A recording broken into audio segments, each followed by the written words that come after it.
welcome back to a daily American automotive video. We are tearing down and inspecting a 700 R4 for a customer of mine. This come out of a 63 C10 pickup truck, obviously a swap. So here I'm taking off the torque converter and inspecting the fluid condition. It was dark red and kind of milky. Torque converter clutch O-ring was a little square, but was functioning fine on the test drive. We got some mismatched bolts in the tail housing, indicative that it has been torn into before.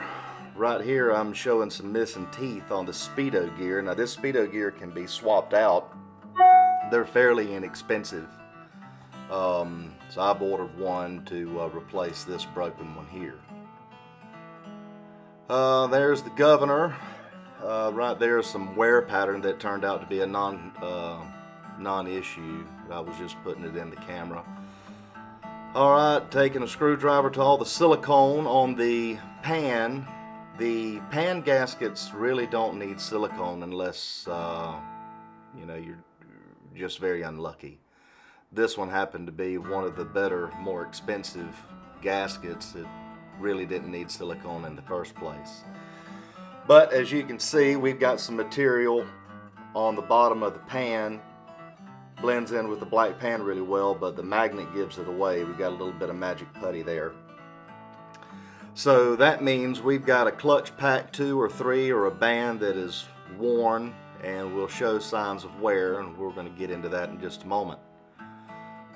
Remove the filter. There's a one-wire wiring harness. Since this truck does not have a computer, it had been converted to lock the torque converter clutch as soon as overdrive kicks in. We're going to be addressing that situation because that can cause poor drivability, which is one of this guy's chief complaints.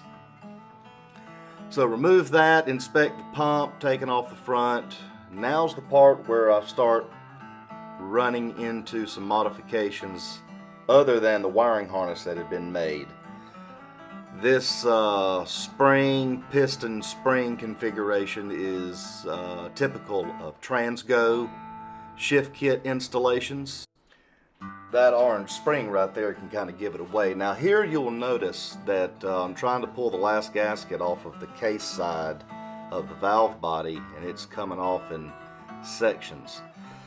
Usually what this indicates here, and rarely has been wrong in this assumption, that water has been introduced into the internals or fluid of this transmission at one time or another, either through a faulty cooler or sitting out in the weather when it was outside of the truck, or deep water traversing. There I'm pulling out the input shaft and reverse drum and input drum. And check this out. When's the last time you seen one of these? Look at this heavy duty band, Kevlar band, made in the USA. It actually showed very, very little wear, which was surprising. Now we had thought that this transmission had been gone into recently with the mismatched bolts. Maybe this band had been replaced. I don't really know. There we go, getting the snap ring off of the output shaft. There it comes. And then we'll pull out the reaction shaft and 4 planetary gear set. Inspecting the washer and bearing ride surfaces. Interestingly enough, the washer style reaction shaft seems to be made out of a harder steel or had a better heat treatment than the bearing style. Go figure. An update is actually a downgrade.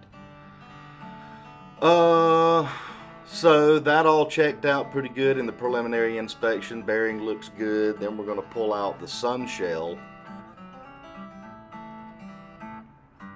Eventually, there it is. Check out that beast of a unit.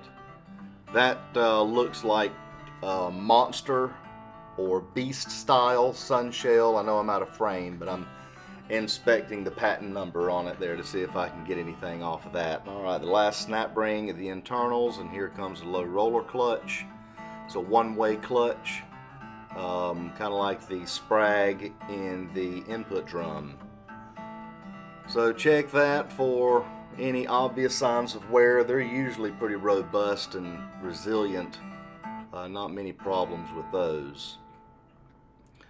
There's an inspection of the clutch pack, and even though these clutch packs here look really good and don't show any signs of distress or heat damage, water has been introduced, which is a huge no-no. There's the inspection of the rear planet gear train, and then the output hub will come next as soon as we disengage the output shaft, which are normally staked in place. There we go. Bang that out of there. Always inspect your gear teeth and bearing rod and bushing rod surfaces for wear, pitting, or corrosion or damage of any kind.